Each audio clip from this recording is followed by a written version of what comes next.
How can we get humility? Number one is taqwa. Taqwa Allah Azza wa Jalla.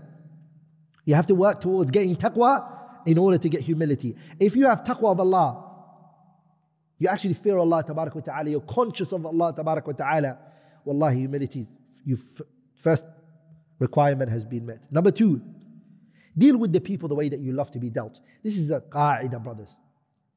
عامل الناس بما تحب أن يعاملوك به. Deal with the people the way that you love to be dealt with. And I think everybody who wrongs you, if you learn this statement, it will benefit them. I think it is very, very beneficial. When somebody wrongs you, ask them this question. Say to them, would you like somebody to do this to you? Number three, remember your asal. Remember where you're from originally. Do you know where you're from? Think about that. And if you have a child, look at that child he's running around the house, he's wearing a nappy, and he's got feces inside there. He doesn't even know what he's doing. Sah? Are we all together? And if his nappy opens, he has no issue with eating his own feces. He doesn't even have the aql to understand. That's where you're from as everyone. Sah? Are we all together? So if you think and you ponder on your asal, there's nothing to be arrogant about. There is really nothing to be what? Really arrogant about.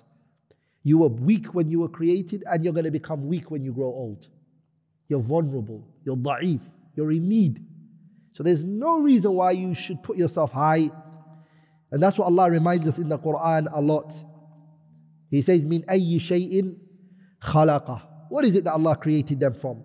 Min nutfatin khalaqahu faqaddarah. You're from a nutfa.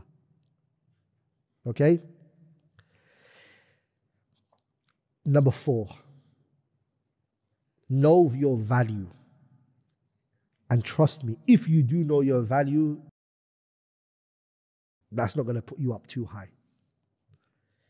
Know your qadr, where you stand. And I remember I read the ayah on you. وَلَا تَمْشِي فِي الْأَرْضِ مَرَحًا إِنَّكَ لَن تَخْرِقَ الْأَرْضَ. You can't crack the earth, can you? How miskin you are. You're walking like this. If you stomped on the ground, nothing happens to the ground. You can't even reach the mountains Allah created. That's knowing your qadr, know your place. So, and this is what happens on social media. We get a little bit of followings. We get people respecting us a little bit, and this sometimes fools us. It fools us. Are we all together, brothers? And if you're married, inshallah, your wife is always going to remind you your value. Don't worry. But those of you who are not married, those of you who are not married, the problem is you get a little bit of following, you get a little bit of like, good comments, shares, and guess what? You are Shaykh al-Islam ibn Taymiyyah. Sah? I'm the man. And this fools people. Haqiqah, it fools you. Remember your qadr. Number five, remember illnesses. Going to the hospitals and visiting those who are sick and going and checking on them, wallahi, it reminds you how weak we are. I remember a brother who had a bit of arrogance in him. May Allah bless him. He one time called me, very emotional. And this was the time of COVID. Habibi, Akhi, how are you? How's everything? I'm just trying to call everybody. I just want to say, if I've ever said anything wrong to you, forgive me. I said, Akhi, always forgiven. And then he told me, this was the time everybody was on lockdown. He started to think of all these people are dying from COVID and no one can help him. The NHS cannot do anything for them. The hospitals can't, doctors are putting their hands up. It reminds you of how we're just between one illness and another illness. One sickness and another sickness. There's really nothing to be really arrogant about as a human being. Number six, my brothers and sisters, you always have to work on your heart.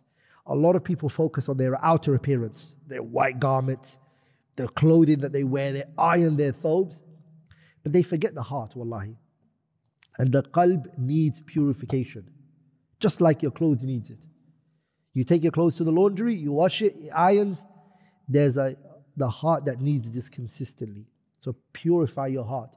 These books on tazkiyatun nufus, purification of the heart, has to be a part of your life. My brothers and sisters, a lot of us don't read tazkiyatun nufus.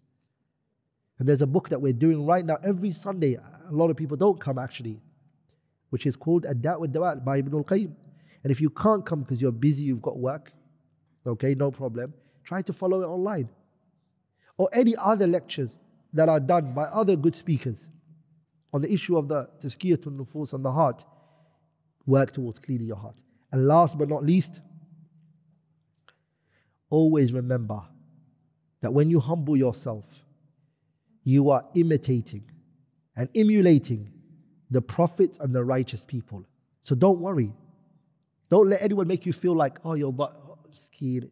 You didn't know this, did you? Like somebody asks you a question, you say, Wallah, Allahu A'lam, I don't know.